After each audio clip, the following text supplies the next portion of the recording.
Hello everyone, it's Shane Kanto, your Wasteland reviewer, and I'm here to review We Have a Ghost, and this is the latest film from writer-director Christopher Landon, who did Happy Death Day to You, and Freaky, and worked on some of the Paranormal Activity films, and he jumped ship to Netflix for this PG-13 horror, mystery, fantasy, comedy, adventure film focusing on a young man whose family moves into this house.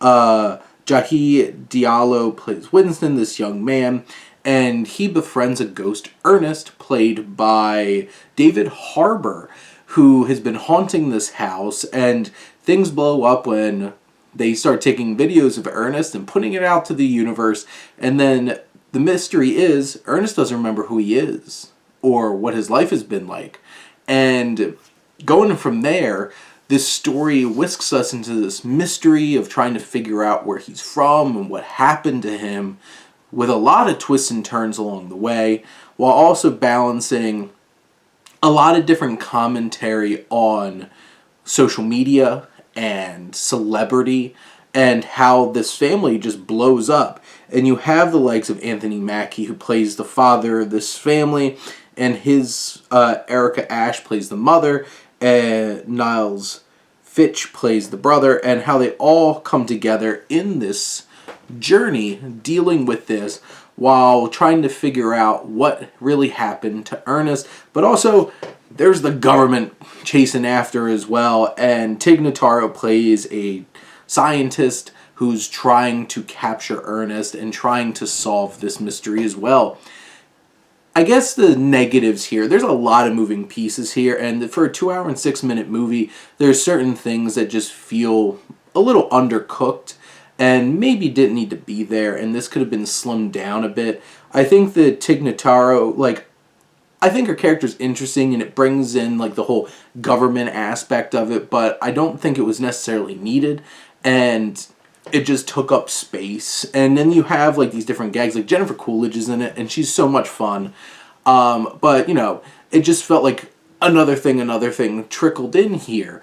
But with the elements that really work, I did buy into this family. There's a lot of dynamics about fathers and children that hit emotionally, and especially as we figure out what really happened to Ernest and who he really is, but also the dynamic between our main character and his father, Anthony Mackie. That dynamic is definitely towards the core of this film. But also you have this dynamic with our main character and his new friend and neighbor, who he develops these feelings for and connection. Fuang Kubaki, we have this whole situation, you have the next door neighbor and their dynamic and their relationship and how it develops. I really enjoyed that, and it was earnest and endearing, and I appreciate that. You have a good central character, and also the dynamic that he develops with Ernest is really engaging and heartwarming as well. David Harbour gives a great performance for the character who can't speak. He expresses so well throughout the film. And the mystery is intriguing as well. There's some fun scares. There's good direction here. There's a lot of awesome needle drops throughout. Really engages you in that way. It feels very pulpy.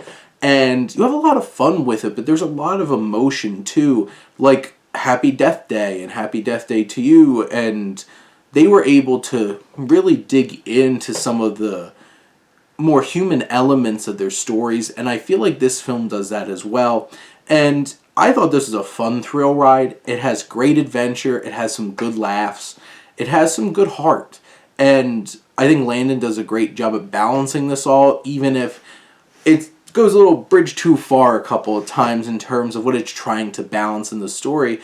But it leads up to some pretty shocking twists and turns and some intense moments towards the climax of this film. I definitely think that this is one of the most fun and engaging films I've watched on Netflix in a long time, and definitely would recommend, and I look forward to seeing what Landon does next. But those are my thoughts on We Have a Ghost. Let me know what you think, and let's talk some movies. But thank you as always for tuning in and supporting your Wasteland reviewer.